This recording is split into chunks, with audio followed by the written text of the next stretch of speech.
Donc, à partir du moment qu'on a accepté le concept du tout possible, au niveau du traitement de l'information, il y a eu confusion dans l'interprétation du tout possible. Ça, c'est un. La deuxième chose, le livre a servi d'intermédiaire pour illustrer et justifier un projet social de droite. Ça a commencé comme ça. Et que ce projet social de droite servirait en fait à jouer au justicier, c'est-à-dire emmener, asseoir la stratégie révolutionnaire. Et de l'autre côté, comme la France devait l'idée que ce groupe est la France, qui est basé en France, il faut faire la différence entre la France et ceux qui sont basés ici et qui dirigent le monde. C'est deux choses différentes. Donc eux, ils se sont dit à partir de là, ils vont donner des schémas aussi au niveau de la démocratie. C'est là que Mme Clinton, je la remercie, elle était très très forte, très habile. Elle a essayé de se défendre.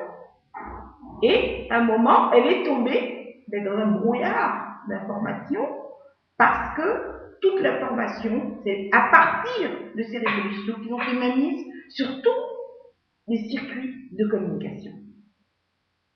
Et on nous a fait vivre des leurs et on devait croire des leurs, et avec les mêmes systèmes que je vis ici, à mon simple niveau de citoyen, c'est des prises de contact par SMS, c'est des petits cadeaux d'achat de conscience à gauche à droite dans le quartier et à travers mon fils. Mais vous ne verrez jamais de traces puisqu'il n'est pas censé dire quoi que ce soit. C'est le même process et essayer de projeter ce système. C'est la même chose. C'est exactement la même chose. C'est-à-dire, une, deux, trois personnes reçoivent un Western Union ou bien un Rio ou un truc comme ça, etc. Je ne sais pas que je vais accuser moi, mais c'est des messageries qui existent maintenant. Et on lui dit tout simplement d'être suivre des instructions. Une fois après, quand il se crée cette situation-là, qu'est-ce qui se passe? Eh bien, c'est les mêmes qui vont vers le peuple et qui vont de l'autre côté du peuple qui essaient de trouver des solutions. Avec le réseau déjà là, les secouristes, le réseau des ONG, c'est toute une machine qui est là et qui est orchestrée essentiellement par eux, par ce groupe-là. Donc, on a pu voir les échecs au niveau de la Tunisie. On leur a proposé ça devait être le premier centre en plus qu'ils devaient recevoir l'éthique, et pour cause. Quand on suit le livre, on comprend tout. C'est forcément, quand vous allez chercher, vous allez voir un Tunisien qui a dû avoir la primeur ou pirater auprès de mon fils le projet, où se sont passés, le livre. Donc, c'est pas simple. Tout est à partir de cet univers, on a fait de nous un dénoumène, et on produit de l'information et on ingurgite de l'information. C'est tout ce qu'on fait. Donc, après ces échecs au niveau de la Tunisie, moi, j'ai pas voulu marcher. Je n'ai pas du tout voulu marcher. C'est de là que je voulais créer une entité et que je me suis mis en profession libérale et j'ai bien demandé si je pouvais mettre le nom de Levon et Associés. On m'a dit oui. Donc j'ai toujours fait sur le nom de Levon Associés. Donc moi, ça ne me concernait pas. Mais j'ai pas ouvert la société en 2010. Je l'ai ouvert le 1er février 2011. Donc depuis 2010, moi je parle d'une création en cours. Je ne dis pas que j'ai une société. Donc depuis 2010, une personne a ouvert avec le nom, avec l'enseigne, le bon associé. Pas de problème. Puisque c'est une entité publique qui est censée dire ça, qui m'a donc dit, qui m'a donné cette entité-là. Même si c'est faux, c'est ce que je ressens à 100%, c'est leur problème, parce que moi je vais le demander à plusieurs reprises.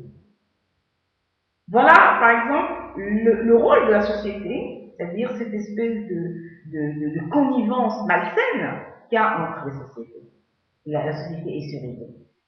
Donc, après ça, moi, j'ai pas voulu travailler pour la plus simple raison que si j'avais commencé à faire le conseil, on m'aurait dit c'est moi qui applique les projets. On m'aurait impliqué le projet, je ne voulais pas. Parce que je sais que c'était des manipulations et qu'ils avaient forcément une raison pour attaquer la Tunisie. La Tunisie devait être effacée parce que, à cause du problème de Ben Ali, une affaire qui a été faite à cette époque et qui a été récupérée par le réseau. Voilà. Donc il fallait effacer ça. Ensuite, ça a été la Libye. Pourquoi? Parce qu'effectivement, en 1987, suite aux problèmes que j'avais et suite à ce qu'il faisait par rapport à la France, c'est-à-dire il me cachait par rapport à la France, il présentait une autre personne, et que la diplomatie française se moquait royalement de moi, c'est-à-dire ça qui était pas lié au Bénin, mais un petit peu j'avais aussi, hein, pour dire la vérité, eh bien, je me suis dit, ben, quand tu as fait, si tu as fait des dictateurs, va vers les plus grands dictateurs. Pour ton cas, c'est celui qui aura moins de peur qu'eux, et qui aura le pouvoir et qui les connaît. Donc, ça a été le guide libyen que j'ai sollicité en me déplaçant jusqu'au Niger, dans une de ces ambassades, pour demander une aide, comme médiateur. Pour dire qu'à cette période aussi, bien avant, j'avais demandé de l'aide à plusieurs présidents d'Afrique, et vu le cas pour les conscientiser par rapport aux problèmes. Parce que là, nous parlons, nous avançons, mais il y a des gros problèmes qui sont dessous quand même, et qu'il faudra bien résoudre un jour. Et donc, c'est comme ça. Et ce dernier, non seulement connaissait la traçabilité du satellite, et je me souviens très bien que en 2009, décembre 2009, novembre et décembre 2009, exactement, je me rappelle les jours, le 18 novembre et ensuite le 21 et le 22 décembre, le guide libyen a insisté dans les radios, dans les télévisions. Il s'est déplacé pour aller aux États-Unis pour voir le président américain pour lui expliquer la chose suivante, l'utilisation malsaine du satellite et ce qu'il en faisait. Parce que quand j'étais au Bénin, il fait partie des rares qui ont mené leur enquête et qui a compris ce jeu de morphine et comment tout était caché au sein de la diplomatie. Donc, il était l'homme à abattre. Ensuite, l'Égypte. Pourquoi l'Égypte? C'est tout simple. Monsieur Moubarak, il faut qu'on le dise, peut-être qu'il est décédé ou il n'est pas décédé, parce qu'on ne sait plus avec l'information maintenant, mais il faut dire une chose qui est vraie. Monsieur Moubarak a été un des premiers qui connaissait parfaitement bien ce réseau, par un membre des jeunes de ce réseau, qui a été recommandé par une entité américaine de très haut niveau qui leur a fait confiance. Cet Égyptien-là, ce président a mis en contact ce réseau avec des hommes d'affaires égyptiens que le Bénin a spoliés. Oui, je pense que le dossier est là, au niveau de la télécommunication. Ensuite, il a été trompé comme d'autres chefs d'État. Il a été utilisé d'abord, manipulé. Il a pris sur lui certains mensonges de ce réseau au nom de l'Afrique. Il s'est tué parce qu'il ne peut pas révéler, il y a certaines déontologies qu'il faut avoir sur le plan politique, dans le domaine politique. Donc il ne pouvait pas le dire, il y a des choses qu'il ne pouvait pas dire d'abord à son peuple, mais il avait un rôle stratégique et heureusement qu'il était là et qu'il menait avec ses confrères dans la sous-région une lutte presque acharnée contre le terrorisme. Jusqu'au moment où il s'est rendu compte que c'était les jeunes, ce groupe qui l'aidaient, qui était justement à la base de la stratégie d'Al-Qaïda. Voilà ce qu'a tué M. Moubarak et que paix à son âme s'il est décédé. Je ne dis pas qu'il est un saint, mais que le peuple égyptien, avant de tuer un monstre, leur monstre à eux, s'attaque aux monstres qui les a soulevés déjà, parce que ce sont ceux-là qui les attendent maintenant. C'est les plus durs qui les attendent. Voilà la réalité. Donc il fallait le faire partir. Et il a osé dire qu'il connaissait qui était la vraie. C'est ça le problème. Parce que j'ai déposé mon pli à l'ambassade de l'Égypte. Comme j'ai déposé mes plis aussi à l'ambassade de la Libye. Et comme par hasard, tous ces deux-là ont eu des problèmes. Donc, je suis franchement désolée, mais il y a des choses quand même qui ne vont pas. Maintenant, au niveau de la Syrie, mais la Syrie est une stratégie de rattrapage. Soyons sincères. C'est pas la France qui a voulu tout ça. À un moment, si vous vous rappelez bien, Mme Alliot-Marie, qu'est-ce qu'elle a? Elle n'a pas voulu agir parce qu'elle avait compris. C'est ce qu'on appelle l'intuition féminine dans la diplomatie. Elle n'a pas voulu agir. Mais qui l'a pressée? Qu'est-ce qui est prévenu avec son gros bras, etc. Il y a eu des soucis à un moment qui les ont poussés. Oui, vous ne comprenez rien à la stratégie. Est-ce qu'ils avaient compris eux-mêmes? La Syrie, c'est un vrai bourbier. D'abord, la Libye, ça a été une erreur. Moi, je le dis que ça a été une erreur. Qu'est-ce qu'on va libérer les gens? Il faut voir les conditions d'abord dans lesquelles vivent les gens avant de vouloir les libérer. Il ne faut pas libérer pour libérer. La preuve, c'est ce que ça donne. Il faut d'abord étudier les conditions sur le terrain et voir comment les aider, mettre une stratégie en place pour vraiment les aider. Mais là, créer le trouble pour s'accaparer des biens, moi je dis non. Moi je dis non. Et après, on dit que c'est le président Sarkozy, c'est la gauche, et voilà. Non. C'est ce fameux réseau qui se dit Illuminati, Illuminato, où on ne sait pas trop quel nom il a, il se dit vampirisant, etc. Mais ça s'appelle tout simplement de la mafia politique et mondiale. C'est tout. C'est ce qu'elle a. Et ce sont mes familles.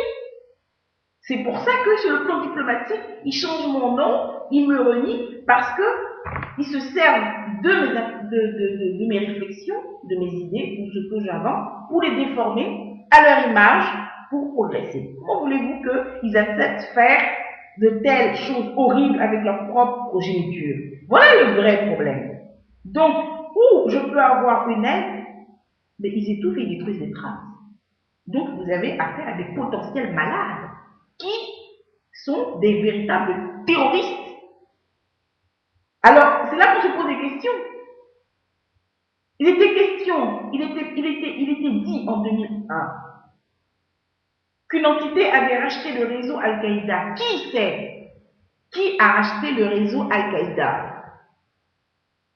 Et qui était derrière Ben Laden? C'est ça qui est intéressant à savoir. Donc, c'est tous ces problèmes qui sont sensibles, que la diplomatie ne peut pas dire, mais ça pourrit la vie de la vie diplomatique, donc automatiquement ça pourrit aussi la vie du citoyen en bas, parce que tout bloque. Et l'État se retrouve impuissant pour prendre. Ben oui, les cellules de décision sont complètement inefficaces, puisque le champ décisionnel est pris en parallèle, et c'est l'informel qui prend le dessus par rapport aux fonctions régaliennes. Donc c'est normal que ça n'aille pas. C'est tout à fait normal. Donc, qu'est-ce qui s'est passé? C'est à ce niveau-là qu'il faut voir. C'est pas une question de Mme Alioumari, c'est pas une question de M. Sarkozy, c'est pas une question de M. Fabius qui vient juste d'arriver, c'est une question que la diplomatie s'est fait prendre au piège par des voyous. Et qu'ils ne savent pas comment faire. Et ces voyous, ils découvrent de jour en jour qu'ils sont non seulement des voyous, mais ils sont peut-être même des grands terroristes. Et qu'on arrive même à dire que c'est des Al-Qaïda. Voilà. Tout simplement, le nouveau visage d'Al-Qaïda commence à prendre forme à travers le terrorisme intellectuel. Donc, la Syrie, bien sûr qu'il va chercher à se défendre.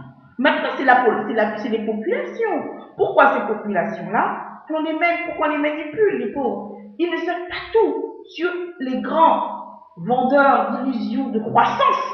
Voilà justement ceux qui déstabilisent un pays pour valoriser les thèmes de croissance. C'est ça qui est très important que les gens doivent comprendre. Ils ne doivent pas tomber dans ce piège. C'est qu'eux, ils ont besoin d'espace pour la croissance. Et c'est à partir de cette croissance, ça leur permet de maîtriser un peuple et de faire ce qu'ils veulent des présidents. Parce qu'ils veulent, à travers le monde, maîtriser tous les réseaux sociaux pour pouvoir manipuler et avoir plus de force avec eux pour manipuler les chefs d'État. Voilà la grande aventure et la grande stratégie qui attend le monde occidental et le monde entier. De toutes les façons, l'Afrique est déjà sous leurs mains, les pays sud sont déjà sous leur, comme nous disons, à 60%. Donc, actuellement, le vrai problème est là. Qu'allons-nous faire? Quel pôle de décision, quel nouveau pôle de décision vous allez mettre en place? Comment vous allez travailler en concertation face à ce problème? Même si vous êtes lié par rapport à des problèmes financiers, vous savez plus que vous-même que ce n'est pas leur argent, qu'il s'agit de mon parcours, et je le dis d'une manière très honnête, mais que ça vous arrange aussi qu'ils me mettent à genoux parce que pendant ce temps-là, vous en profitez pour en faire ce que vous voulez, au nom de la République. Mais combien de ministres que j'ai vu s'enrichir, combien de gens j'ai vu s'enrichir dans ce réseau, mais c'est incroyable. Et moi, je me retrouve là comme ça. Donc, il y a quand même une certaine vérité, un minimum correct qu'il faut quand même avoir aussi bien de la gauche comme de la droite. Ça n'a rien à voir avec... Il n'y a plus de politique maintenant. On parle tout simplement d'un groupe qui agit et un qui subit. Voilà. Et moi, je me dis que ceux qui subissent actuellement, ce sont ceux qui l'ont cherché. Parce qu'ils avaient le temps et le moment de garder leur pôle de décision. Donc, voilà le réel problème qui se passe. Et la prochaine vidéo parlera maintenant des conséquences de cette guerre et où ils veulent en arriver et par où ils veulent passer.